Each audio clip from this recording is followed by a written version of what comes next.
She returned after 10 years. Lila Carter, my husband's so-called white moonlight. Overnight, I became the outsider in my own marriage. They pitted her. They doubted me. But I didn't cry, I fought. Every trick she played I turned into her humiliation. Now she rots in prison while I stand where she tried to replace me. The ballroom was glowing in golden light, the crystal chandeliers above scattering fractured beams across polished marble. I had just returned from a charity gala, my limited edition clutch still in hand, when the sound of muffled sobbing reached my ears. It came from the other side of the Ward family's grand foyer, the place I had called home since my marriage to Ethan Ward. I paused at the doorway, heels clicking faintly against the floor, and what I saw next made the air still in my lungs. A slender figure, draped in a simple pale dress, was collapsed against my husband's chest. Her face was streaked with tears, her trembling hands clinging desperately to his shirt as if he were the only anchor left in her world. And Ethan, my Ethan, stood there frozen, his arms hovering uncertainly at her sides. His expression was not love, not joy, but something rawer, something fractured. His lips parted, but no words came. Standing beside them, Margaret, my mother-in-law, was already crying, one hand pressed to her chest as though a miracle had unfolded before her. Charles, my father-in-law, stood still and silent, his gaze fixed on the girl with stunned disbelief. I recognized her immediately, though it had been 10 years. Lila Carter. The name Ethan had never quite let go of. His childhood sweetheart. The so-called white moonlight of his youth. The one who had disappeared without a trace when tragedy struck. And now she was back, clinging to my husband as though she had never been gone. Ethan, Lila sobbed, her voice broken, almost fragile like shattered porcelain. She tilted her tear-stained face upward, her eyes brimming with watery innocence. I thought I would never see you again. I thought, she broke off, burying her face against his chest, shaking with grief. I stepped forward into the light, setting my clutch on the polished console by the door with deliberate calm. My heels echoed, a crisp, commanding rhythm that sliced through the suffocating tension. Lila stiffened at the sound. Slowly her head turned. When her gaze met mine, sympathy flickered across her features, so fleeting it looked rehearsed. "Now that I'm back," she said softly, almost sweetly, though her words carried a razor's edge, "will you divorce her, Ethan? Will you finally let her move out so everything can go back to the way it was?" Her eyes glistened as if she were on the verge of collapse. And then she smiled at me. Oh, such a pitiful little smile, drenched in false kindness, as though I were the intruder, the substitute. The silence that followed was sharp enough to cut. Ethan's body stiffened. For a moment I thought he would step back from her, but he didn't. His throat bobbed, his hands twitching at his sides. Margaret let out a sob of relief, reaching forward as if she'd been reunited with her own child. "Lila," she whispered, "my dear sweet girl, it's really you. You've suffered so much, but you're finally home." Charles's jaw tightened, though his eyes softened. Even he, who prided himself on restraint, looked moved. A perfect picture, wasn't it? The long-lost first love returned, embraced by the family as if they had been waiting all along. Ethan's white moonlight. Margaret's second daughter. Charles's unspoken guilt absolved at last. Me. The wife who had stood by Ethan for years, who had poured my time, heart, and resources into this family. I was nothing but the outsider in this tableau. The following morning I walked down the grand staircase of the Ward estate, every step deliberate, every breath measured. The house was unusually alive for such an early hour, maids whispering nervously, doors opening and closing, a faint air of anticipation hanging in the halls. At the bottom of the staircase, the sight that greeted me was the very definition of a carefully staged play. Lila Carter sat curled delicately on the velvet settee, her thin frame draped in a cashmere throw Margaret had personally laid across her shoulders. Her dark hair spilled over her shoulders in tousled waves, framing a face that bore the perfect balance of fragility and innocence. She looked up just as Ethan walked into the room with Charles. At once, Lila reached out, her fingers clutching Ethan's sleeve with the urgency of a lost child. "Ethan," she whispered, her voice soft and tremulous, "who is she?" Her gaze flickered to me then, and though her eyes brimmed with tears, I caught it, the faintest glint of hostility, sharp and deliberate. Before Ethan could answer, Margaret's voice cut through the air like a blade. "Madeline, you're here." My mother-in-law rose from her seat, clutching Lila's hand tightly as though afraid she would vanish again. "This is Lila Carter, my best friend's daughter. She's suffered more than any child ever should, and by some miracle she's finally returned to us." I arched a brow, pausing at the last step, the golden banister gleaming under my hand. "I see," I said calmly. "And what is she doing here?" Margaret's lips trembled, her eyes brimming with tears again. 10 years ago her parents died in a terrible accident while traveling abroad. Not long after, she was kidnapped by traffickers. We searched everywhere, Madeline, everywhere, but she was gone. We blamed ourselves for not protecting her. At her words, Lila lowered her head, as if in quiet acknowledgement of her suffering. I moved closer, my heels a steady rhythm across the marble floor, until I stood directly before her. From this close, her performance was almost flawless. Downcast lashes, trembling lips, the aura of a girl who had endured unimaginable suffering. Almost flawless. Because when her eyes lifted, meeting mine for a fleeting second, I saw it. Hostility. The look of someone who believed she had been wronged, someone who wanted to reclaim what she thought belonged to her. I smiled faintly, folding my arms across my chest. "Lila Carter," I murmured. "I've heard the name before." Her lips quivered. Then you know," she whispered. I tilted my head, remembering the dossier I had once compiled on Ethan before we married. Yes. Ethan once mentioned a neighbor girl he thought of as a sister. My eyes flicked to Ethan, whose face tightened, caught between discomfort and guilt. "I see now who that was." Ethan cleared his throat, finally pulling his sleeve free of Lila's delicate grip. "Madeline," he said softly, as though begging me to understand. "Lila, she's family. So, I told you before, didn't I? I never thought of her as anything else." Lila's eyes widened, hurt flashing across her features. "Family," she whispered, her voice trembling. "Ethan, after everything we shared?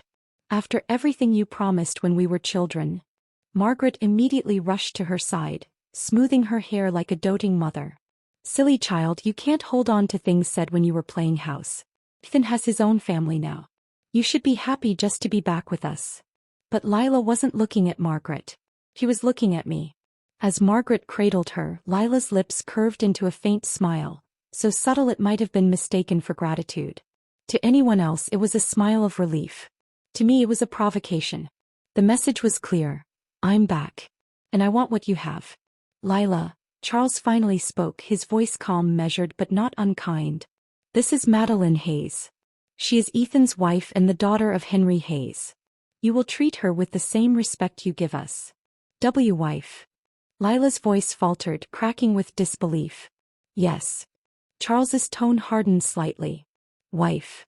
Lila turned toward me again, her face pale as if she had been struck. "So, while I was gone, Ethan married another woman."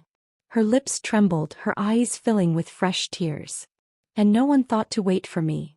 The words struck like accusations, not against Ethan but against me. Ethan, looking stricken, opened his mouth, but I spoke before he could. My voice was silk-edged with steel. "Why would anyone wait for a ghost?" The room stilled. Lila's face drained of color. Margaret stiffened. Ethan's head whipped toward me, his lips parting in shock.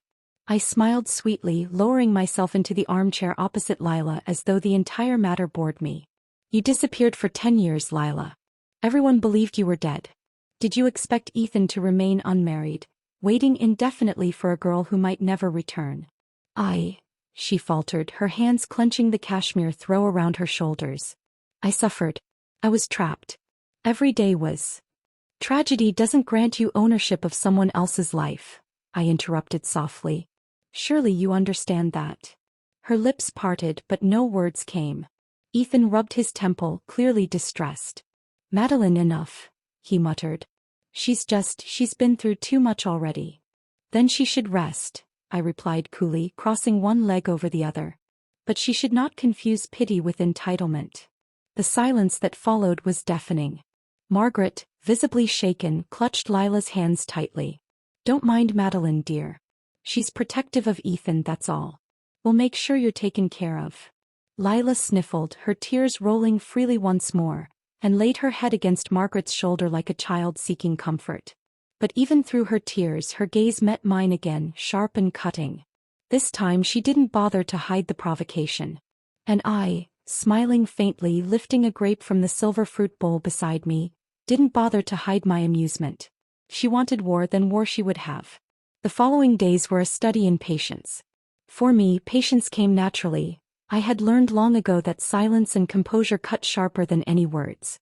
For Lila, however, patience seemed to mean something else entirely. She wasted no time weaving herself into the Ward household, dripping poison into the air in the form of smiles, sighs, and carefully chosen words. It began at breakfast. The long mahogany table gleamed under the soft morning light pouring in from the French windows. My usual seat at the head was set with the delicate porcelain bowl of bird's nest soup, flown in from overseas and delivered weekly on my father's order. It was a tradition, one I never missed, both for beauty and health. As I raised the spoon to my lips, savoring the faint sweetness, I felt eyes burning into me. Lila. She sat diagonally across from me, shoulders hunched, hands folded primly in her lap. Her gaze was fixed on my bowl as though it held the secret to immortality. When our eyes met, she quickly looked down, feigning embarrassment, before whispering just loud enough for the room to hear. "I thought I'd never see such food in my life," she murmured, voice trembling with practiced fragility. "Back in the village I was lucky if I had half a bowl of rice. I never even knew what bird's nest tasted like." The spoon paused in my hand. Margaret's expression collapsed into heartbreak. She reached forward, grasping Lila's hand with motherly affection. "Oh, my poor child. It's all in the past now. You'll never starve again, not in this house." Lila sniffled, biting her lip as though suppressing a sob. "I only wondered, is it really as delicious as they say?" Her eyes flickered toward my bowl again, then away, the picture of self-denial. The room went still. All eyes shifted to me. I set the spoon down gently, dabbing the corner of my lips with the linen napkin. Then I lifted the bowl, carried it across the table and placed it directly in front of her. "If you don't mind leftovers," I said smoothly, "you may try mine." Lila's lashes fluttered, her face paling as though she hadn't expected me to give in so easily. Her lips trembled. I couldn't possibly." "Of course you could," I interrupted sweetly, my smile never wavering. "If you truly want it." Margaret looked uncertain now, her gaze darting between us. She opened her mouth, but before she could speak, Ethan's voice broke in, tight and clipped. "Mother's allergic to bird's nest," he said sharply, glaring at Lila. "Don't bring it up again." The weight of his words hung in the air. Lila lowered her gaze, her cheeks burning red. The provocation had failed. I leaned back in my chair, serene as though none of it concerned me. But inside I laughed. That had been her first move, and it had crumbled into dust. Her second attempt came later that week, during an outing Margaret insisted upon. "Madeline, why don't you take Lila shopping with you?" she had said eagerly, as though pairing off two sisters. "She's been gone for so long. She deserves something nice." I had smiled and agreed. Why not? Watching Lila stumble through my world was more entertaining than tiresome. At the mall, I parked my pink Lamborghini in the VIP section. Lila's face turned pale when she stepped out, her eyes fixed on the gleaming sports car. "Sister-in-law," she whispered, trying hard to keep her voice meek. Is this really your car? I've never seen anything like it." I tossed the keys lightly to the valet and arched a brow. "Then take a closer look." Her lips pressed together, envy flashing in her eyes before she quickly smoothed it over with a practiced smile. Inside, the moment I stepped toward the VIP entrance, the staff bowed and ushered me in. Lila followed, only to be stopped by security. "Miss, this entrance is for senior members only." She froze, turning back with a flush of humiliation. "But my sister-in-law went through here." The guard shook his head firmly. "She's a top-tier member. Unless you're with her directly, you'll need to use the regular entrance." Lila's eyes filled with tears again, darting toward Margaret, who had joined us. "Auntie." Margaret frowned at the guard. "She's with us." The man bowed quickly, apologizing profusely, but the damage was done. Lila's eyes were bright with shame and rage. Her third and boldest attempt came at the boutique. The clerk unveiled my latest commission, a custom gown handmade by a renowned designer. The silk shimmered like moonlight, diamonds embroidered along the neckline. It had taken 3 months to complete and cost more than some people would see in a lifetime. As the clerk held it up for inspection, Lila's eyes widened. She wrung her hands together, hesitating before speaking in a soft, mournful tone. "Sister-in-law, do you know how many hungry children could be fed with the money from this dress?" The air shifted. Even Margaret blinked at her, uncertain. I tilted my head, smiling faintly. A thoughtful sentiment. Lila's lips curved upward in the smallest hint of victory. "Which is why," I continued, "we should put it into action." Her smile faltered. Turning to Ethan, I said sweetly, "Didn't you give Lila a card recently? With a balance of 1 million, wasn't it? Why don't we donate it in her name? That way her kindness won't go to waste." The clerk's eyes lit with admiration. Ethan, though startled, nodded immediately. "Of course. I'll have it arranged." Margaret beamed with approval.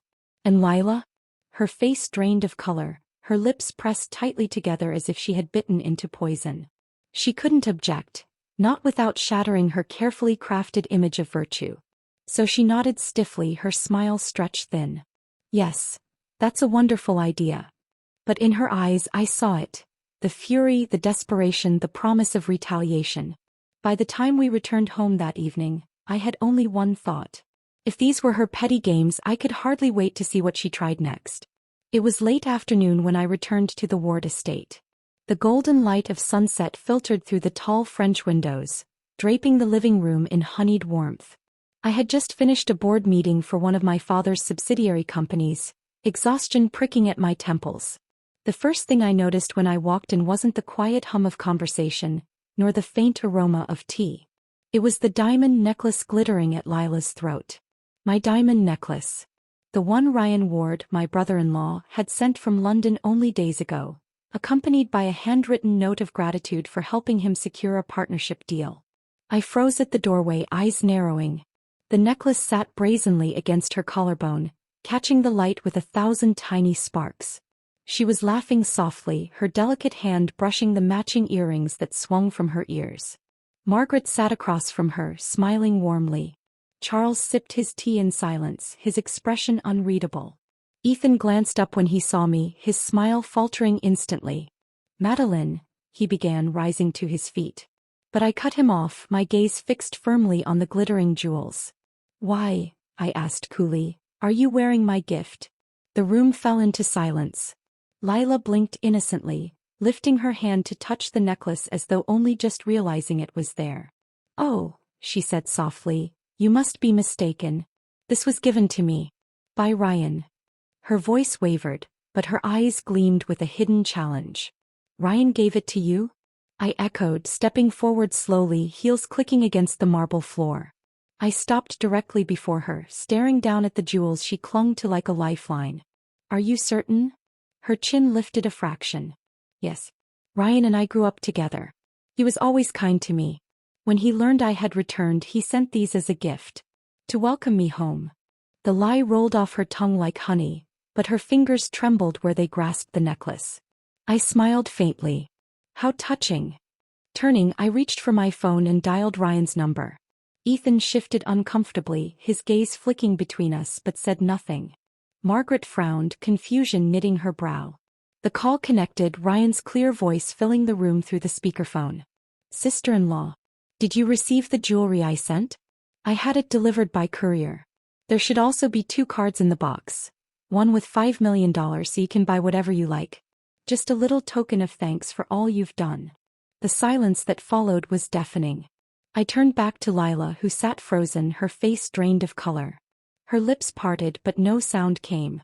Margaret's eyes widened, flicking from me to Lila. "Lila, you said—" Lila stammered, tears welling suddenly in her eyes. "I didn't know. But I thought it was for me." The performance was convincing enough for the untrained eye. Her trembling hands, her quivering lips, the helpless tilt of her shoulders. But her gaze flickered toward me for the briefest moment, and in that flicker I saw it. Rage. Humiliation. Not innocence. I stepped closer, reaching out without hesitation. My fingers brushed the necklace briefly before I unclasped it with a deft twist. Lila gasped, her hands flying to her throat. "This," I said calmly, draping the necklace over my own wrist, "is mine." Her breath hitched as I leaned down, plucking the earrings from her ears one by one. She flinched, but I didn't slow, sliding them into my palm. Finally, I reached for the diamond bracelet circling her wrist and unhooked it. By the time I stepped back, the entire set glittered coldly in my hand. Lila sat trembling, stripped bare. "Do not," I said softly, my eyes locking with hers, "ever touch what belongs to me again." Ethan cleared his throat, his face pale. "Madeline." But Charles raised a hand, silencing him. His deep voice filled the room. "She was wrong. There's no excuse for this kind of behavior." Margaret looked torn, her lips pressed tightly together, but she didn't argue. Lila, however, wasn't finished. Her tears spilled over, streaking down her cheeks as she whispered brokenly, "Sister-in-law, I didn't mean to. I just thought." Her voice cracked, the picture of pitiful fragility. Before I could respond, the servant standing in the corner stepped forward hesitantly. "Madam, perhaps Miss Lila is telling the truth. She is pitiful, maybe one of the gifts truly was meant for her." The words barely left her mouth before I turned my gaze on her. "Are you questioning me?" My voice was calm, dangerously calm. The servant paled instantly, stammering, "Oh, madam, I just—" "Pack your things," I said coldly. "Collect your wages and leave." Her eyes widened. "Madam, please." Margaret opened her mouth, but Charles cut in sharply. "Esme is mistress of this house. Her word is final. Leave." The servant dropped to her knees, begging, but I only smiled faintly. "Loyalty," I murmured, "is not something I bargained for." She was dragged out, sobbing. "And Lila?" She sat trembling on the settee, her eyes red, her lips pressed tightly together. But behind those tears I caught it again, the spark of resentment, the promise of revenge. She had been humiliated before the entire family, stripped not only of jewels but of dignity. And she would not forgive me for it. That night, as I placed the diamonds back into their velvet case, Ethan came to my side. His hand reached for mine, but I pulled it away smoothly, closing the lid with a snap. "You should have stopped her," I said coldly. His jaw tightened. "Madeline, she's been through hell. She doesn't know any better. She knows perfectly well what she's doing," I cut in, my voice like ice. "And so do you. Do not mistake her tears for innocence, Ethan. They're weapons, nothing more." He flinched, his gaze falling. I turned away, my reflection in the mirror gleaming back at me, poised, untouchable, unbroken. If Lila thought she could take what was mine, she was about to learn how wrong she was. The Ward estate was quieter than usual that evening. The chandeliers glowed softly, casting warm halos across the marble, but beneath the calm surface, the house felt restless. Servants moved more briskly, whispering in corners, and when I passed, their eyes flicked toward me nervously. I knew why. The necklace incident had left ripples that hadn't yet settled. And at the center of those ripples was Lila Carter. I found her later in the garden. The moonlight spilled over the roses, their petals heavy with dew. From the shadows, I stood just out of sight, watching as she gripped the arm of one of the younger maids, her voice low but sharp. "You little fool," she hissed, shaking the girl slightly. "Do you think she's untouchable just because she married Ethan? She's nothing. She's just a temporary replacement. Do you hear me? Temporary. This was always supposed to be my life." The maid's eyes widened in fear. "Miss Lila, please, if Madam hears." Lila's laugh was soft, bitter. "Madam? Don't make me laugh. That spoiled heiress thinks money makes her superior. But Ethan doesn't love her. He never has. Once he remembers who he truly belongs to, she'll be out of this house." Her words cut through the night like knives. I slipped my phone from my pocket, tapping the screen quietly. The recording app flickered to life, catching every venomous syllable. "You'll see," Lila continued, her grip tightening. "This family was waiting for me. Margaret already treats me like her daughter. And Ethan," her lips curved into a smile that made my stomach tighten. "Ethan will always be mine. She can parade her diamonds and her cars, but when it comes to love, she loses." I let the recording run until the maid pulled away, stammering an excuse to escape. Lila stood there for a long moment afterward, her face tilted up toward the moon, the fragile facade completely gone. Her eyes gleamed with cold calculation. Then, as if she could sense she was being watched, she straightened her shoulders and slipped back into the house, her posture once again fragile, her expression once again pitiful. When I walked into the drawing room later, the transformation was complete. Margaret sat on the sofa, dabbing her eyes with a handkerchief while Lila sat beside her, her head resting against Margaret's shoulder like a weary child. "She's been through so much," Margaret was saying as I entered. 10 years in that place.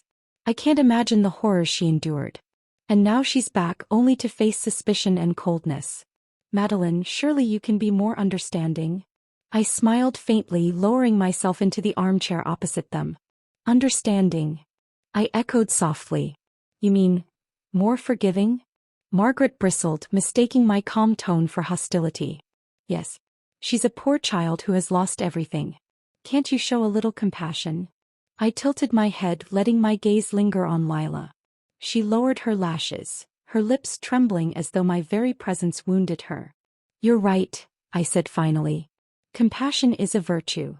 Margaret brightened instantly, squeezing Lila's hand. "See, dear? She's not as unkind as she seems." But Lila didn't look reassured. Because when her eyes met mine just for a fraction of a second, she knew.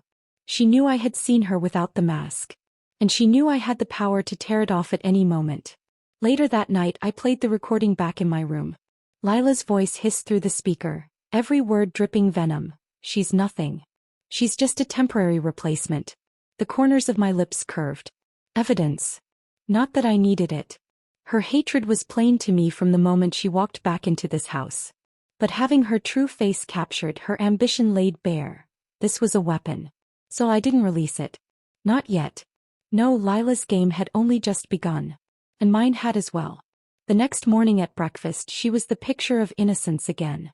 Her eyes were swollen as though from a night of weeping, her voice soft as she murmured, "I'm sorry if I've caused any trouble. I never meant to come between anyone."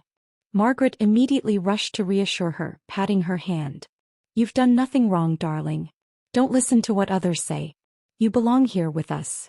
Charles gave a curt nod, not unkind but measured.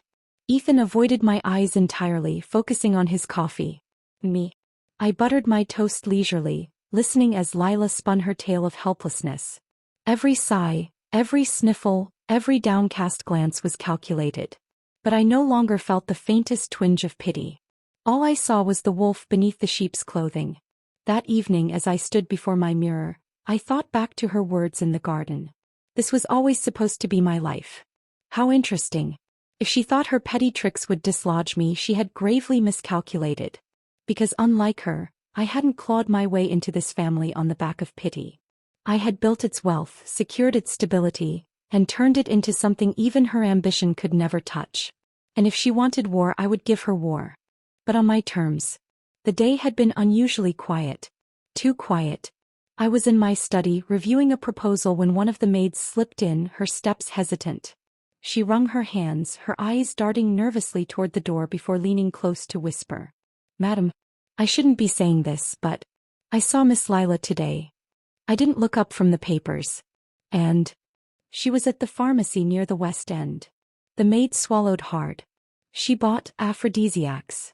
My pen froze mid-stroke. Slowly, I lifted my gaze to her pale face. "Are you certain?" "Yes, madam. I saw it with my own eyes. She hid it in her purse." I leaned back in my chair, pressing my fingertips together. Aphrodisiacs.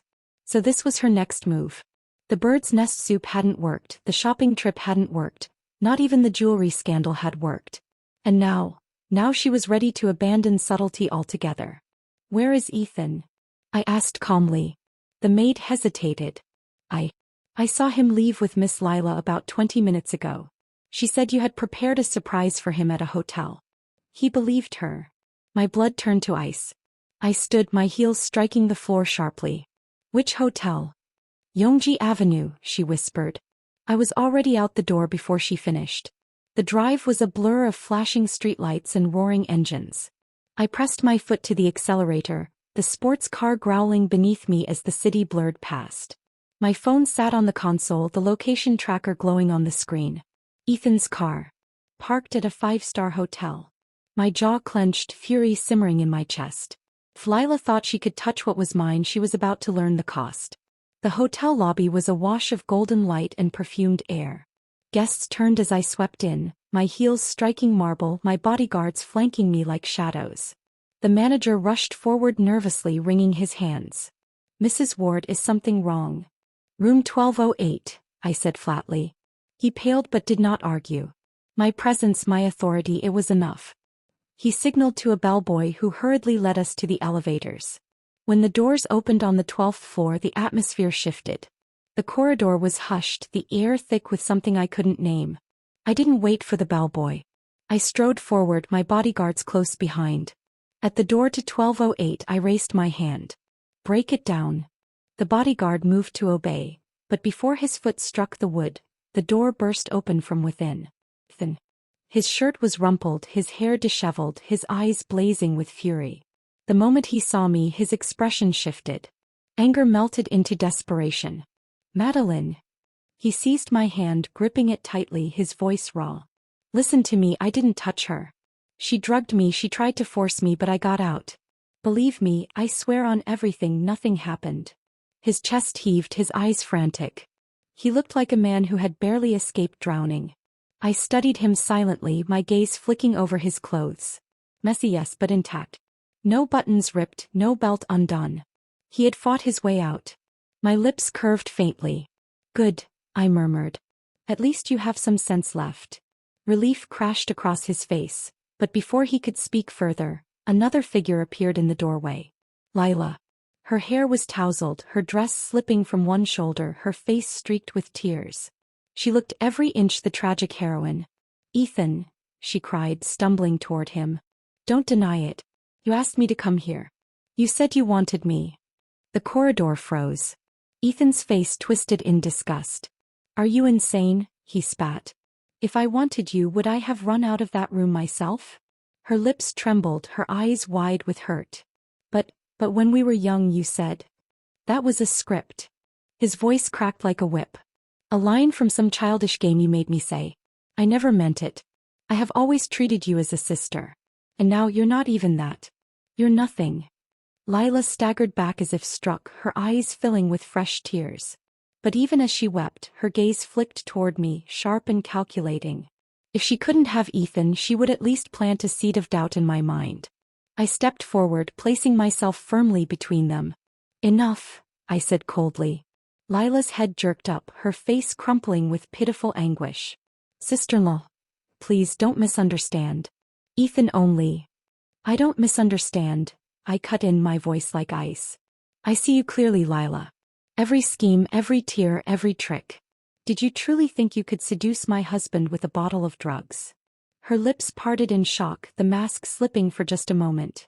I leaned closer, my words a whisper meant only for her. "You've played your last card. And you've lost."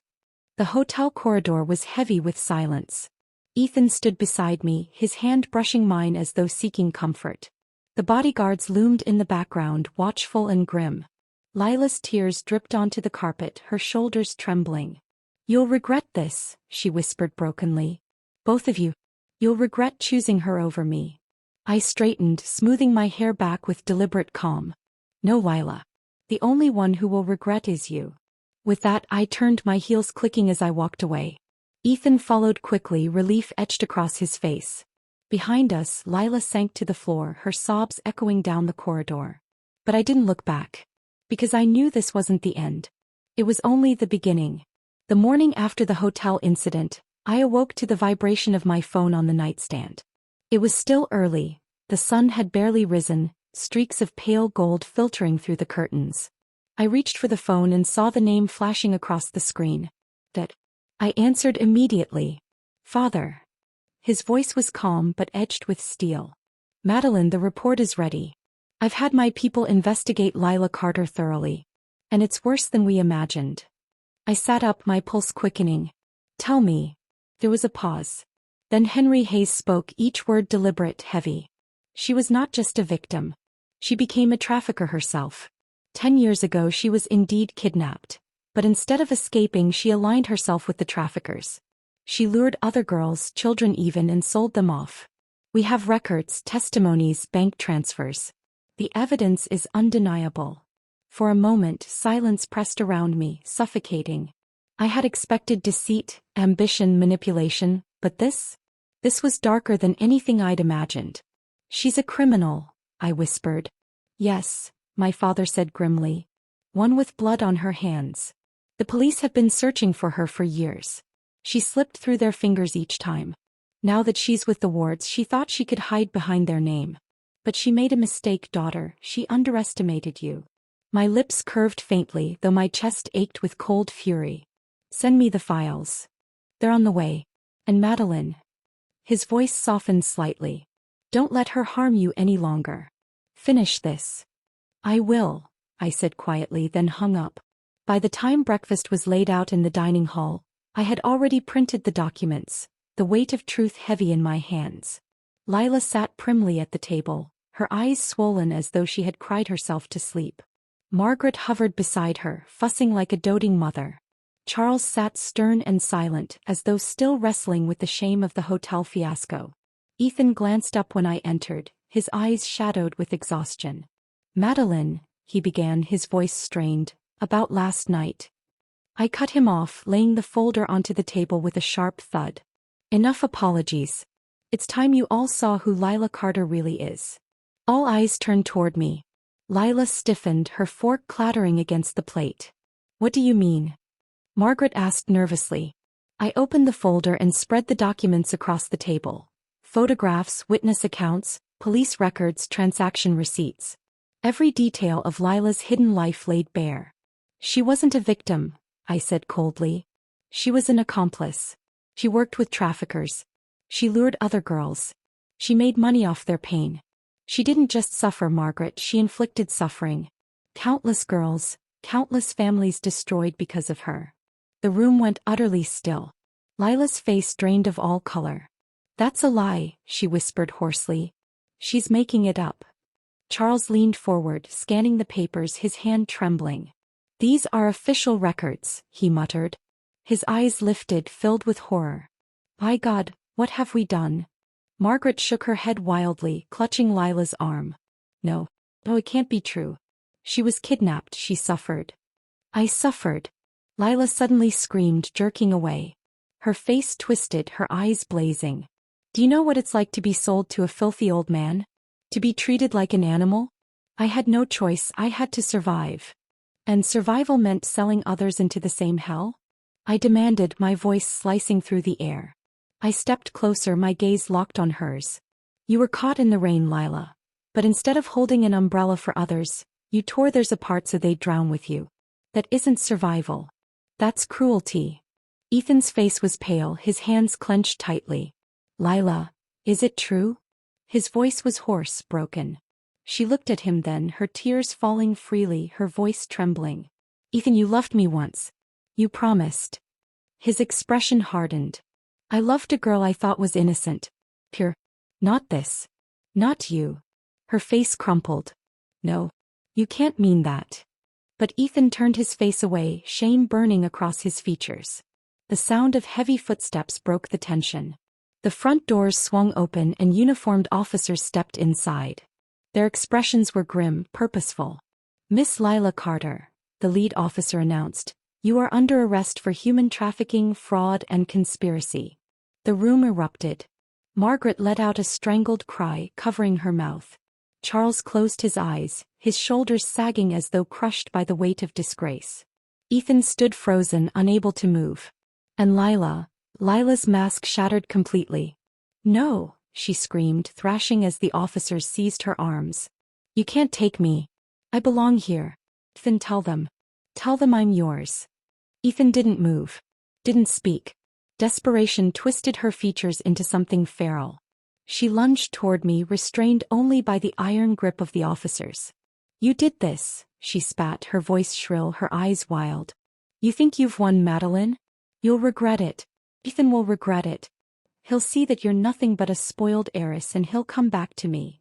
I stepped forward slowly, my heels striking against the marble.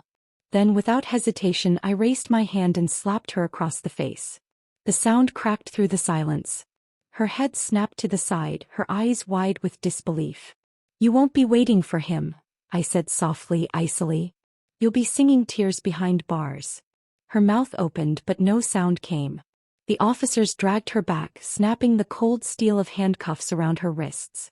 As they hauled her toward the door, she shrieked one last curse. Madeline, don't be proud. One day you'll fall. The door slammed shut behind her. For a long moment, silence reigned. Then Margaret collapsed into her chair, her hands shaking violently. My God, she whispered, tears streaking her cheeks. I wanted to give her shelter. I never thought she was a monster. Charles's voice was grim, heavy. We've been blind. If not for Madeline, we would have invited a wolf into our home. Ethan looked at me then, his eyes filled with both gratitude and shame. Madeline. I don't know how to. I held up a hand, silencing him. My gaze swept across the room, my expression composed, regal. This, I said coldly, is why pity should never blind judgment. And why I will never tolerate anyone who dares to threaten what is mine. That night I stood on the balcony of my room, the city lights glittering in the distance. The air was cool, carrying the faint scent of jasmine from the gardens below. Somewhere in the city, Lila Carter was locked in a cell, her ambitions shattered, her mask torn away. But I knew she wasn't gone from my life entirely. Not yet. Because her shadow would linger in the cracks she had tried to exploit. Ethan's guilt, Margaret's grief, Charles's shame. I would have to be vigilant, strong, unyielding. But as the wind brushed against my skin, I smiled faintly. For now the war was mine. And victory tasted sweet. The day after Lila was dragged away in handcuffs, the Ward estate felt different. Lighter, yet strangely fragile, as though a storm had passed but the winds still lingered in the air. The morning newspapers splashed her face across their front pages. Trafficker found living among high society. Long-lost heiress exposed as criminal. Every channel, every feed carried her story. Lila Carter's fall from tragic white moonlight to notorious criminal was swift and merciless. At breakfast, the air was heavy with unspoken words. Margaret sat silently, her eyes red-rimmed, her hands clasped tightly around her teacup. Charles read the paper in grim silence. Ethan sat beside me, shoulders tense, gaze fixed on the table. I sipped my tea calmly, unbothered by the thick tension. Eventually, Margaret placed her cup down and looked at me, her lips trembling. Madeline, she began, her voice breaking. I was wrong. All this time I defended her. I doubted you. And yet you were the one protecting this family. Tears welled in her eyes. I don't deserve your forgiveness, but please, accept my apology. I studied her for a long moment. This was the same woman who had doted on Lila as though she were a long-lost daughter. The same woman who had once looked at me with suspicion. And now, humbled.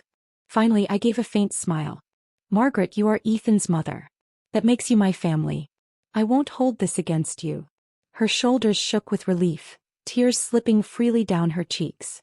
Charles reached over and placed a hand on hers, his gaze shifting to me. Madeline, he said gravely, if not for you we would have brought shame upon the Ward name. We owe you more than we can ever repay. I inclined my head. Then repay me by remembering this. Pity should never cloud judgment. Ethan reached for my hand beneath the table, his grip firm, almost desperate. When I turned to look at him, his eyes were full of regret and sincerity. Madeline, he whispered, I should have seen through her. I should have protected you from her poison. But I failed. You still stood by me even when I didn't deserve it. His jaw tightened. I'll spend the rest of my life proving that I will never fail you again. For a moment I let his words hang between us, searching his face. Then slowly I let my fingers tighten around his. See that you don't, I said softly. Days passed and with them the shadows of Lila began to fade. The estate was calmer, the air warmer. Yet amidst this fragile peace, something unexpected happened. It began with a wave of nausea. One morning as I sat down for breakfast, the rich aroma of coffee sent my stomach lurching. I barely made it to the powder room before I was retching.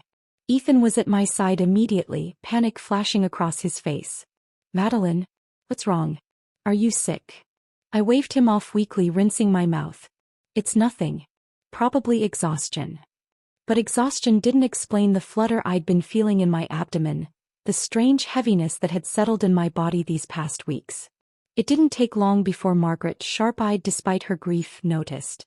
One afternoon as I pressed a hand to my stomach unconsciously, her breath caught. Could it be? She whispered, her eyes widening. Madeline, are you pregnant? The room stilled. Ethan turned to me, his eyes wide, his lips parting in shock. A few hours later at the hospital, the doctor confirmed it, 8 weeks pregnant. The ward estate erupted in joy. Ethan's face lit with a smile I hadn't seen in months, his eyes shining as he lifted me into his arms and spun me carefully around. Madeline, we're going to have a baby. I'm going to be a father. Margaret wept openly, clutching my hands. Oh, thank God. Our family will finally have new life, a new beginning. Charles cleared his throat gruffly, but his eyes were suspiciously bright. This child, he declared, will be the jewel of the Ward family. And for the first time I saw no shadows in their faces. Only love, only unity. When my parents Henry and Eleanor Hayes returned from abroad and heard the news, they were beside themselves with joy. My mother enveloped me in a hug, scolding me for not telling her sooner. My father simply kissed my forehead, his voice soft. You've always been my strongest girl. Now you'll be the strongest mother. The months that followed were a blur of warmth and anticipation. The family hovered over me constantly, protective to the point of suffocation. Ethan refused to leave my side for long, fussing over my meals, my rest, my every step. Margaret knitted tiny baby clothes. Charles made calls to secure the best doctors. My parents filled the house with gifts and flowers. For once I allowed myself to bask in it, the rare, precious feeling of being cherished. When the day finally came, it was long and grueling. Hours of pain, sweat, and exhaustion. But at the end, when I heard the first cry pierce the air, all of it melted away. The nurse placed a tiny, squirming bundle into my arms. My daughter. Her eyes were closed, her fists curled tightly, her little chest rising and falling with fragile breaths. My throat closed, tears slipping down my cheeks as I whispered, "Hello, my love." Ethan leaned over, his face wet with tears, pressing a kiss to my forehead. "She's perfect," he whispered hoarsely. "Just like her mother." The Ward household celebrated as though the world itself had shifted. My daughter became the apple of everyone's eye, spoiled and adored. Margaret carried her everywhere. Charles ordered a custom cradle. My parents showered her with gifts. Ethan refused to let anyone else hold her for long, cradling her as though she were the most precious jewel on earth. Me. I simply watched, my heart fuller than it had ever been. Meanwhile, far from our gilded halls, Lila Carter's fate was sealed. The trial was swift. The evidence my father had gathered was overwhelming. Witnesses testified, survivors spoke, documents proved her guilt. She was sentenced to life in prison. In her final moments in court, she glared at me with venom, her voice hoarse as she spat. "You may have won now, Madeline, but one day you'll fall. You'll see." I didn't flinch. I simply turned away, holding my daughter close. Her curses meant nothing. Her story was over. One evening, months later, I stood on the balcony, my daughter nestled in my arms. The city stretched out below, glittering under the stars. Ethan stepped out behind me, wrapping his arms around us both. "Do you ever think about her?" he asked quietly. I pressed my lips to our daughter's soft hair. "No. She doesn't exist anymore. Not to us." He nodded, kissing my temple. "Good. Because all that matters now is this. You, me, and her." I leaned into him, my heart swelling as my daughter stirred softly, her tiny hand curling around my finger. The night was calm, the air fragrant with jasmine. And for the first time in what felt like forever, I allowed myself to believe it. The war was over. And I had won. The end.